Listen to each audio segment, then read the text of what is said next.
So now we're going to do a first example of graphing where we have a cosine with a phase shift, okay, or a horizontal shift. You realize here that if I had a plus d here, a vertical shift, as far as getting the points, that would have no effect, and so graphing it would be almost identical, and we'll do one of those examples later. But so let's look at this together. What do we know so far? Well, so here we have, let's first write down our general form.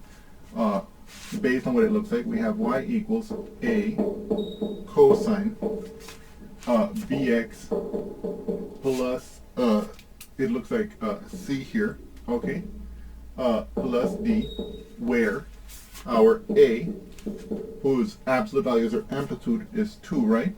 So notice what I said there. I didn't say a was our amplitude. I said a, whose absolute value is our amplitude, right?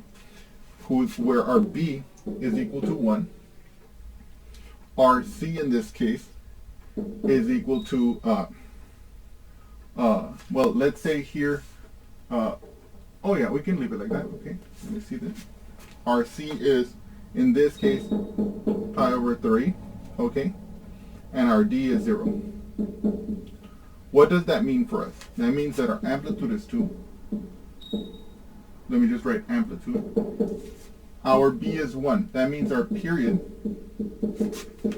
which is equal to 2 pi over the absolute value of b, is equal to 2 pi, because the absolute value of b in this case, b being 1, is 1, so 2 pi divided by 1 is just 2 pi. Our c is pi over 3. Now let's think about that for a moment. In our diagram, we saw that we wrote that if this inside was ended up having a minus sign, that would be a shift to the left, and if it was a plus sign, it would be a shift to the, if it had a minus sign, it would have a shift to the right, and if it had a plus sign, it would be a shift to the left. So this is a horizontal shift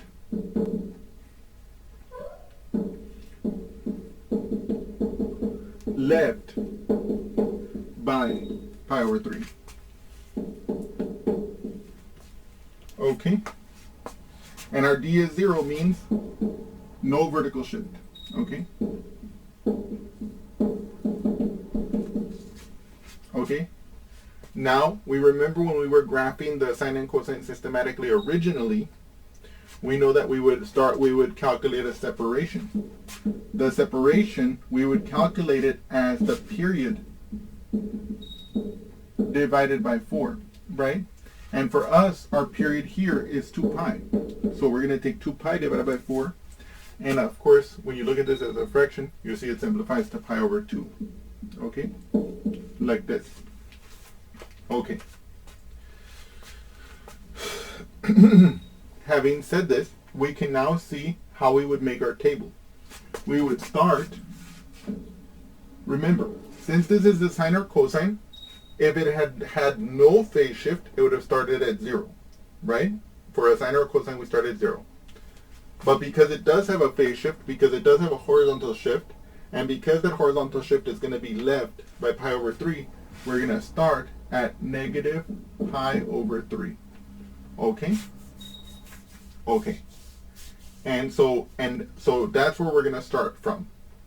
Now, because our separation is pi over 2, we're going to carry out the same procedure as we did before. We would have our starting point, then we would add the period once, twice, a third time, and a fourth time to get the main points at which we would graph this function. So let's proceed. Let us start with negative pi over 3 plus pi over 2. Now we can see they don't have the same denominator. So what I'm going to do is I'm going to multiply this one by something and this one by something to make them have the same denominator. Negative pi over 3 times something. What is that something? Plus pi over 2 times something. Well, in this case, in our brain, we think, okay, we're going to need to have a 6 in the denominator, because that is the least common multiple of these two numbers. Okay? In this case, you can see, 3 times 2, 2 times 3. So it'll be 2 here and like this. Now, we're going to multiply those together. This is going to become negative 2 pi over 6. And this is going to be plus 3 times pi over 2 times 3, which is 6. So negative 2 pi over 6 plus 3 pi over 6 gives us positive pi over 6. That does not look like a 3 there. So this is going to equal pi over 6. Right? Perfect. And let me be clear about what I'm doing here. Oh wait, whoops. I'm sorry. Oh my god. That's this. Pi over 6. Okay? So now I want to add our separation again to get the next point. So what is pi over 6 plus pi over 2? Well, from here, we don't have the same denominator again, so we're going to have to multiply by something. In this case, I can see that I can multiply 2 to get, I can multiply 2 by 3 to get 6, so I only have to multiply the pi over 2 by something. So I'm going to have pi over 6 plus pi over 2 times 3 over 3. And again, it's 3 over 3 because if I choose 3 here, 3 times 2 is 6, and I will have two fractions with the same denominator, allowing me to add the numerators. So here I'm going to have pi over 6 plus 3 pi over 6. And what's pi plus 3 pi? 4 pi. So 4 pi over 6. Right? So that'll be my next point in my table. Then I'm going to add the separation again to get our next point. 4 pi over 6 plus pi over 2. Okay, that's going to be 4 pi over 6 plus, we're going to get pi over 2 again, times 3 over 3, which is going to be 4 pi over 6 plus 3 pi over 6, which is going to be 7 pi over 6, right? Let's put that here in our table. Okay. And then, of course, the last one, we're going to add again. Okay. Let me do that real quick here. It's going to be 10 pi over 6. Okay, let me write that down for you here so you can believe me. I have 7 pi over 6 over there. And I want to add pi over 2 again. I'm adding the separation, right, that we got from dividing the period by 4 each time. So then 7 pi over 6 plus pi over 2, I can't add them unless I make the pi over 2 to have the same denominator. Now you may have noticed that I knew here it was 3 pi over 6 because I was going to multiply the pi over 2 by 3 over 2. By 3 over 3, right? Because I knew that this one has a denominator of 6. I wanted a denominator of 6 here for the pi over 2. So I needed to multiply the pi over 2 by 3 over 3. That's what I did here, and that's what I did here as well. And so I noticed each time it was 3 pi over 6. So that's how I kind of skipped forward. And so if you notice that, then you can see that it's again 7 pi over 6 plus 3 pi over 6, which equals the 10 pi over 6. Okay? Okay. So that, in any case, is how we get the crucial points that we're going to use to graph this. Okay? So this will be our x's. Okay? And then, let's get rid of all this. Or let's summarize this over here, rather.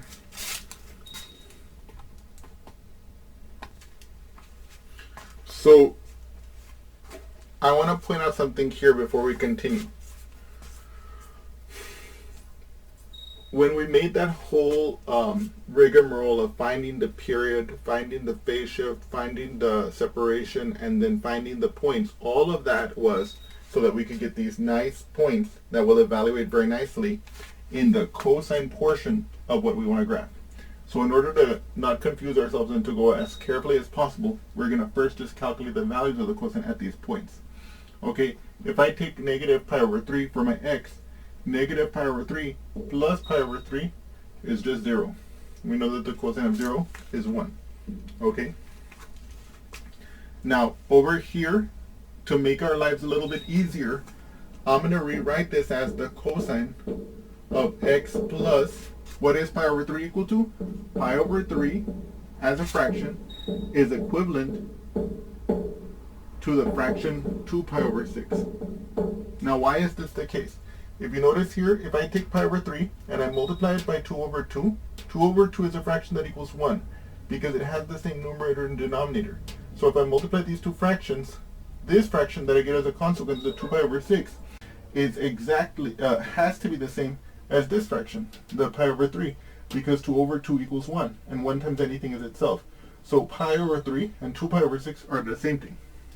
So here, if I take, so I can rewrite this like this. These are the same expressions. The only difference is that because the phase shift has been written as a fraction, they look differently. But it's going to help us out here. So for example, if I take x equals pi over 6, pi over 6 plus 2 pi over 6 is 3 pi over 6. What is 3 pi over 6? 3 pi over 6 is pi over 2, right? What's the cosine of pi over 2? That's going to be 0. Now what about 4 pi over 6? If x is equal to 4 pi over 6, then I can use this expression. 4 pi over 6 plus 2 pi over 6 is 6 pi over 6. What is that? That's pi. What is the cosine of pi? -1. And you can see that this is exactly the numbers we would expect to get because we chose them. We chose them for this purpose. The 7 pi over 6, I plug it in here. 8, 9, I get 9 pi over 6, right? 7 pi over 6 plus 2 pi over 6 is 9 pi over 6. If you divide the top and bottom of that by 3, by 3, you get 3 pi over 2. What's the cosine of 3 pi over 2? That's the 0, right? And finally, as you guys can probably predict, if I take 10 pi over 6 and I plug it in here, 10 pi over 6 plus 2 pi over 6 is 12 pi over 6. What's 12 divided by 6? 2.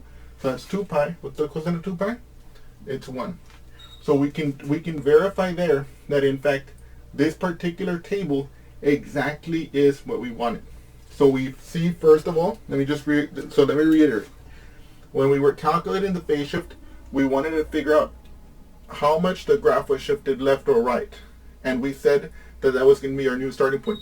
You can see here that that choice was entirely vindicated because in essence, you can see that when I plugged in the negative pi over 3 to the inside of this expression, to the inside of the cosine of, rather, I get 0, which is of course the starting point for the cosine of x when we think of the cosine x as our parent function. And so another way you can think about it is, if you forget what I told you about how to do the starting point, you can always figure out what x will make the inside 0, and that'll be your starting point, okay? And depending on where it is relative to 0, you can see if the graph has been shifted left or not, left or right, and by how much. But in any case, you can see here that if you know what the phase shift is, if you know its magnitude, and if you can see here that it's a plus sign, then you know it was shifted left pi over 3 units. Anyway, let's continue. Because now we are prepared to make the final graph of the values of the function that we're actually going to graph, okay? And by the way, I know this might seem like a lot of work, but I just want you guys to see exactly my thought process as I make this table, exactly how I try to avoid a lot of the snafus that a lot of students will engage in as they're trying to write the table for this function. So now let's actually write out our function, the whole thing. So in other words, this is going to be our actual y that we're going to graph here. Y is 2 cosine of x plus pi over 3. Okay, that's our actual, this is going to be our actual values. Now you can see for the x's, we know the cosine of x plus pi over 3 will be this. So in other words, this expression, it looks ugly, but we already did the heavy lifting. We already did the work. It's all here. It's perfect for us. The only difference between this column and this column is that in this column, we're multiplying by 2, right? So what's 2 times 1? 2. What's 2 times 0? 0. What's 2 times negative 1? 245,357 and 2 cents. No, I'm just kidding. No, 2 times negative 1 is negative 2, right? 2 times 0 is 0. And then 2 times 1 is 2. So now, these are going to be the y values that we're going to graph. So now let's clean this up a little bit and draw the graph.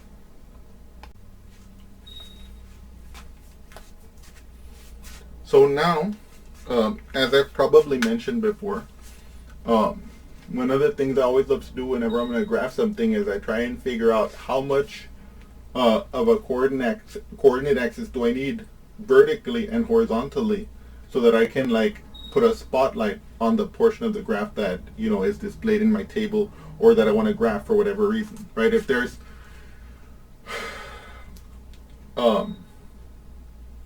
so like obviously if I'm doing this graph like as a textbook example type of thing, I'm going to show these major points because this is the way you learn a graph thingy. But maybe you want to graph a different part, right? You'll graph a different portion of the coordinate axis related to your problem. But for us, we don't care about that, right? So for us, we care about like doing this graph. So we're going to look at our x and y axis for this particular piece. So I can see I need to go a little bit into the negative of the x's, okay? And then with respect to the y's, essentially, I only need to go down 2 and up 2 and maybe a little more just to center my graph properly, okay? Okay, so let's do this. Let me put my x-axis here. I'm sorry, my y-axis here. That way I can have some space on the left for my negative portion.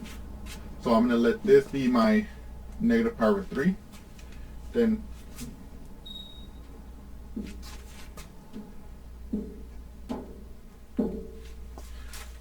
I know you guys just noticed what I did there, using my hand as a divider to make sure the spacing was good. But of course, we wouldn't have to do that if we didn't want to. I was just trying to make it super beautiful. Now here you can see I have my major values. So like I'm going to label this over here as a -2. I'm going to label this over here as a 2, let's say. Imagine like a graphing window, right? And then we can see here, this is going to be my negative pi over 3. This is my pi over 6. You can see this one can simplify to 2 pi over 3, right? So I'm going to write that in here. Right, I just divide the top and bottom here by 2. This one cannot be simplified. That one will stay as 7 pi over 6. And then this one can simplify to 5 pi over 3, right?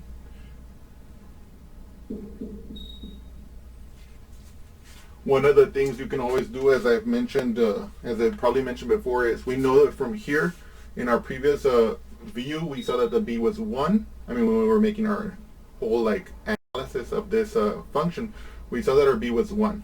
So therefore we saw that our period was 2 pi over the absolute value of b, which we saw was 2 pi, because 2 pi over the absolute value of 1 is 2 pi over 1, which is 2 pi. So we might want to see, just as a complete sanity check, we might ask, is 5 pi over 3 minus the negative pi over 3 equal to 2 pi?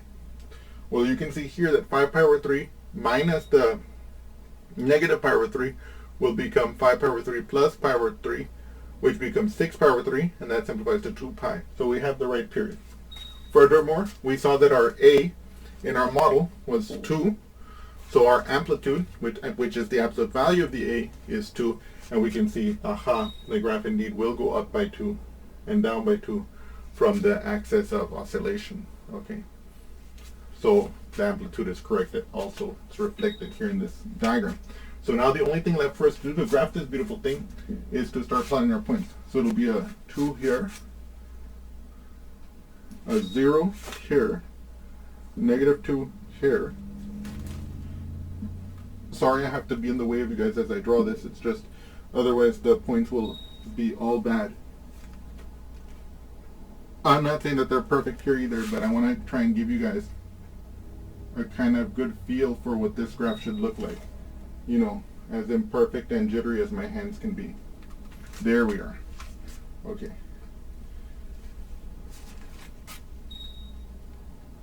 Okay. So there we have it. This is the graph of the y equals 2 cosine x plus pi over 3. And we can see here very clearly, it was the cosine graph shifted to the left by pi over 3 with amplitude 2. And there you have it. Let me see here. If we wanted to plot more than one period of the graph, right, all we would have to do would be add the separation continually to the right and to the left to find the points, and then we would repeat the pattern. So for example, I could subtract pi over 2 from here, We know that pi over 2 could be written as 3 pi over 6. This would be negative 2 pi over 6. So the next important point, let's say, would be negative 4 pi over 6. Then it would be negative 7 pi over 6. Then it would be negative 10 pi over 6, and so on and so forth. And then we would just continue the pattern. Okay. Likewise, if we were going that way, that's 5 pi over 3, 10 pi over 6. The next point would be 3 pi over 6, 13 pi over 6, 16 pi over 6, 19 pi over 6, etc., etc. Okay? We can see the range here, negative 2 to 2 with the closed brackets, the domain negative infinity to infinity, even though we've only graphed one period here. And of course the period, as we mentioned earlier, is 2 pi. I hope you've enjoyed this example, and I look forward to seeing you again soon. Thank you so much. You're still there? You're watching this video? Well, I hope you enjoyed it. In any case, if you did enjoy it, well, I encourage you to like it. Put that big thumbs up there. And don't hesitate, and don't forget to subscribe to my channel. And anyway, and also add a comment if you want me to cover some particular topic. I can't make any promises. There's a huge list of topics I already want to cover, but time permitting, I may address that topic. And in any case, I hope you've enjoyed this video, and thank you again.